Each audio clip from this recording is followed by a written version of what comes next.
Well, so great question, by the way. And of course, the man that you've probably heard of, all of you, that a lot of people think is a quack, is Ron Paul. He wants the country to go back to the gold standard. I know. I love the man. There's probably two men that I love. It's my father and it's Ron Paul. I really love this man. And the reason he actually went and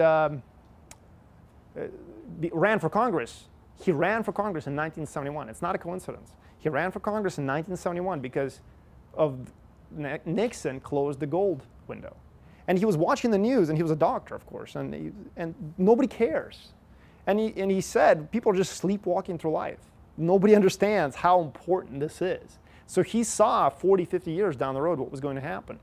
And that's why he's so consistent, because that's all he's ever said. He wants the country back on a gold standard. He wants to do away with the Federal Reserve. And he wants to do away with all of this warmongering around the world.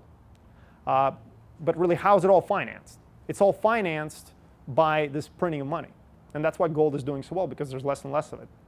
The financial markets understand, because the people that are in charge of money that are bidding up the price of gold understand what's going on. Does that answer? So the true power remains in our vote.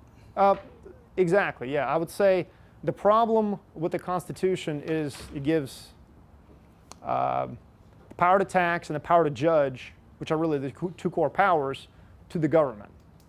So eventually it just takes over, because without those two powers it couldn't. But with those two powers, so eventually the U.S. government has really been able to, the U.S. has been so prosperous so far is because of how weak the government was. But at this point it's become so powerful, so strong, that it's starting to choke off, freedom. So that would be how I'd look at it.